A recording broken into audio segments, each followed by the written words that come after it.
Today in our 2016 Jeep Cherokee, we're going to show you how to install the Roadmaster Flexo-Coil Diode wiring kit for a 7-pole to 6-pole connection. Part number is RM15267. The first thing I'm going to do is take my 6-pole plug. I'm going to take the provided screws here. I'm going to attach that plug right to the bracket.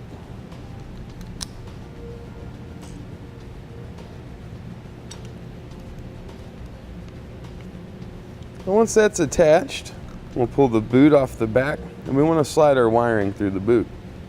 Now in typical applications here, you're just going to have the 4 wires. The 5th wire that we've got here is a red wire. This is for our braking system itself. It's something that we need to get up to the motorhome. A lot of times people also like to run charge wires or things like that from their 6-pole, maybe up to their battery, so they have a trickle charge effect. So you've got a few options there. We've got a few extra connections in here. The boot up and over, we'll start separating our wires. They've got a clear plastic sheeting that goes over all 4 of them and holds them together, so you just need to separate that. Then we can strip back the end of each one. Now for our braking system wire, for our monitor light wire, I'm going to be using the Auxilary, or the center stud here. So you just want to back out the screw, place our wire down in, and then tighten it back down. No need to over tighten, we just want to make a good connection there. We've got our right turn here for the green wire. Our left turn's here for the yellow wire. Our ground is here for the white wire. And then the brown wire is going to go right there, the TM for the trailer marker. So we'll back out the 4 that we're going to use there. Twist the ends of our wires a little bit, usually help them slide in a little better.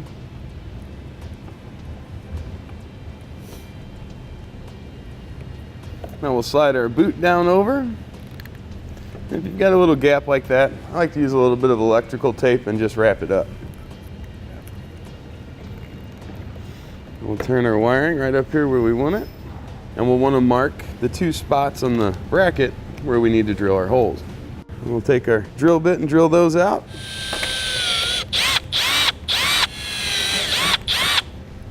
And from the top down, I'm going to place in a couple of 1/4-inch bolts with fender washers. We're going to use those fender washers to give us a nice wide area so we can sandwich our bracket right in there.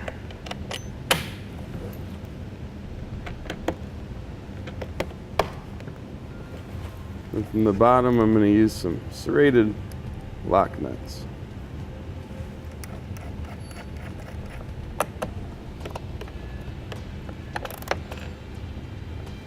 Now we'll come here to the back of the car. We'll take a T30 Torx bit, and we need to remove the 2 screws that are holding in our taillight housing.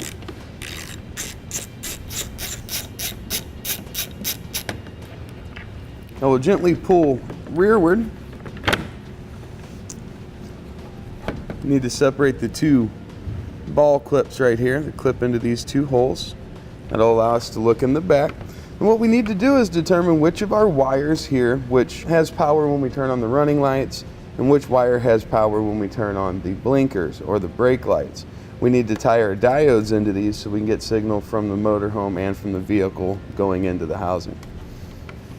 I'm going to pull back the covers here on these wires to expose them.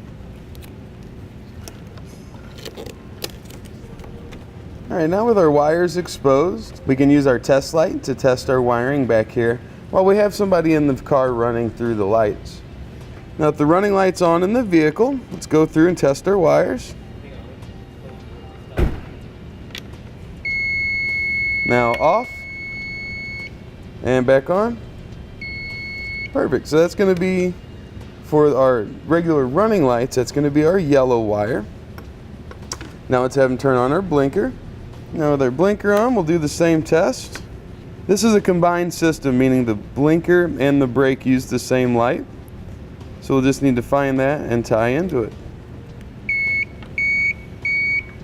Alright, there's the signal we're looking for. That one's coming off the white wire with the green stripe.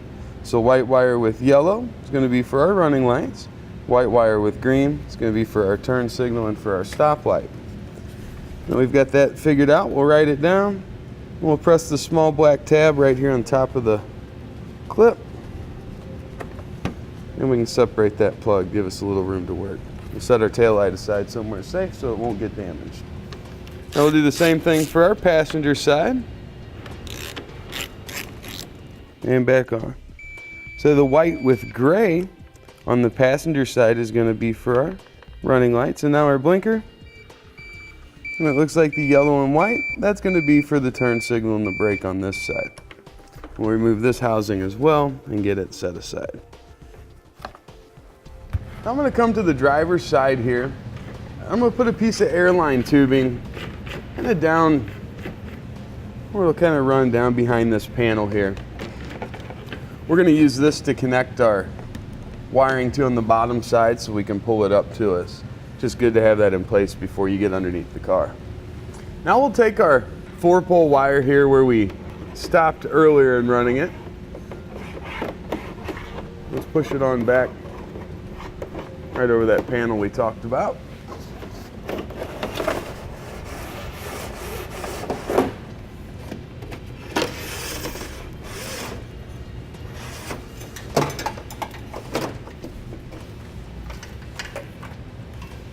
Now once we get back here, I'm going to use a zip tie. This is going to create an anchor point for us, so we won't have to worry about any wire coming out below our vehicle.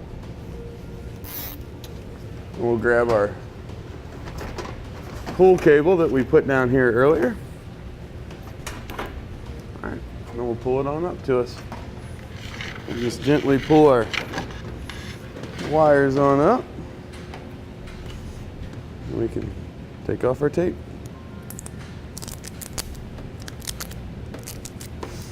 Now once we have it here, the green wire, that needs to go over to our passenger side. The white wire, it needs to go into the vehicle. So let's just separate those off. That'll leave us with our brown wire and our yellow wire over here on the driver's side. Now in this application, we're doing it backwards to the written instructions. All of our wires were already on the driver's side, so we didn't think crisscrossing the car back and forth was the best option. Separated, just let it slide back down in there a little bit. And just pull that green and white wire down. Now our brown and yellow wire, let's get those separated. We're going to keep a little bit of extra wire here, and we can trim off the rest. Strip the ends back on each of those. Here's the green and white wire we separated from the driver's side. I'm going to get rid of that zip tie we put in. I'm going to separate these back just a little bit further.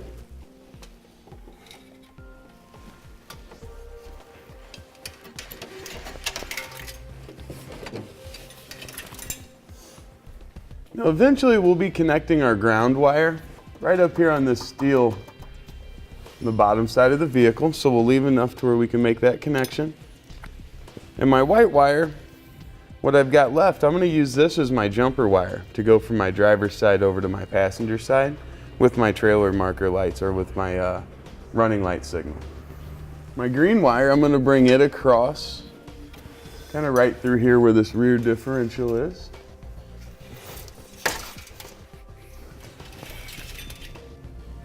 We'll throw a zip tie around our green wire once we have it ran back here in the rear passenger side corner. Again, just like all of our other wires, keeping it up, out of the way from any of the moving objects or anything that might cause it any kind of damage. Now for the end of our yellow wire, we need to take one of the blue Spade connectors off of our diode. I'm going to place it on there and get it crimped down. Now for the brown wire here, which is our marker lights, our running lights, the white wire that come off of the ground, that extra extension, we're going to use that to create a brown wire that'll jump over to the other side of the vehicle to send the running lights to both sides. So to do that, we'll just combine the two wires by twisting them together, and then we'll add the only yellow Spade connector that we've got. And we'll crimp that down really well. The other end of our white wire, we just want to feed that down so we can get it from underneath the vehicle. Now these are our two wires that we need to focus on. The white and yellow is going to be for our running lights. This is going to get paired up with our brown wire. So what we're going to do is make a cut there. Strip that end back. Then to each side of it, we need to add one of our blue connectors.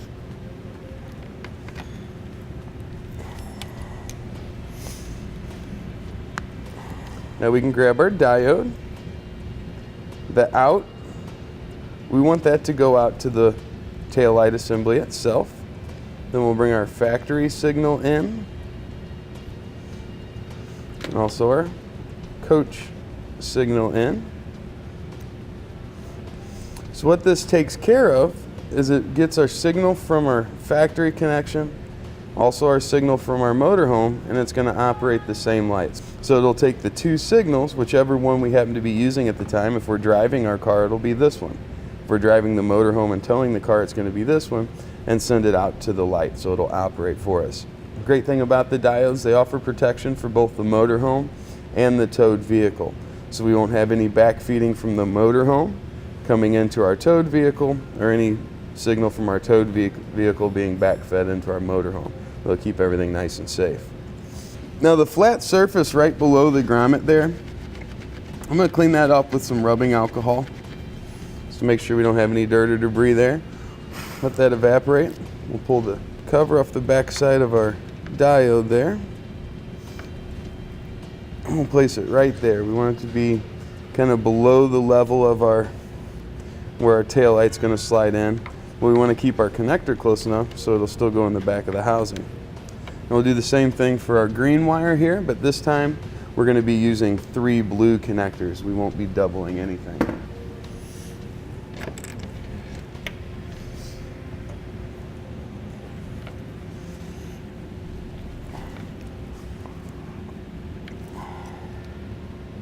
Now just like before, in from the car, got our input from the motorhome,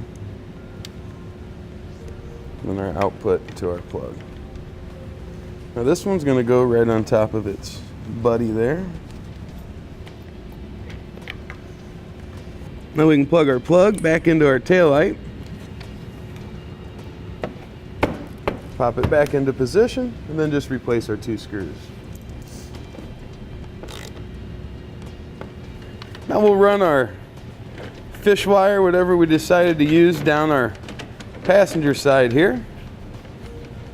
Now for our white wire, which is an extension of our brown wire, I want to bring this on over, and right here on the back side of the bumper there's a panel. I want to run it behind that panel over to the other side.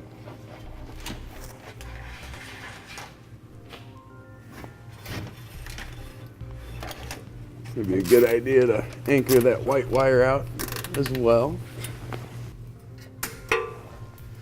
We can grab our pull cable down here, tape them off, and get them up there where we need them to work with them.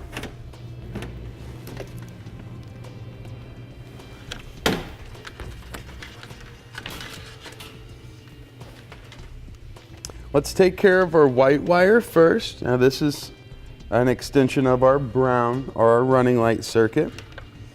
This one's going to go to the gray and white wire. On our passenger side, that's our running light circuit. So just like before, trim off enough so we have some extra. It's going to get stripped back, and we'll add on one of our Spade connectors there. Let's do the same thing for our green wire. This gives us our brake and our turn signal for our passenger side. Now we'll trim the gray and white wire, and we'll add a connector to the end of each of those.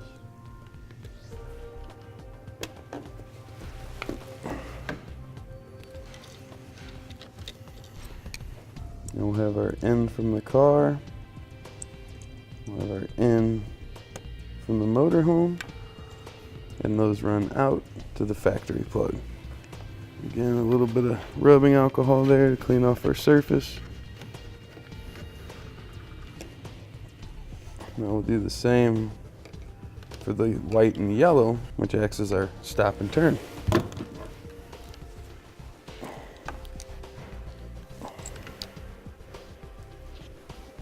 All right, now we're ready to put that housing back on.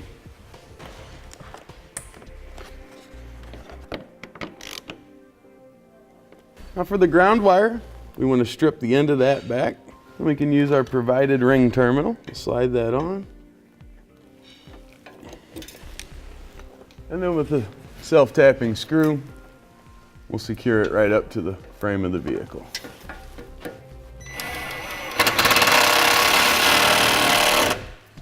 Then we'll just check along the way, and we want to secure any loose wiring or any excess wiring to make sure it doesn't come down and make contact with anything we don't want it to. Now to test our wiring, we'll take our Flexo-Coil, we'll put our 6-pole right in the front of the vehicle there, and then we'll hook our 7-pole side up either to our motorhome or in our case our tester. Let's go through and make sure everything's working. We'll start by turning on our running lights. We should have good constant signal on both sides. Shut those off. Now let's test out the left blinker. And brake. Then our right blinker. And our brake. All right, with everything working properly, that's going to complete our... Click the link below to shop, learn more, or visit us at etrailer.com.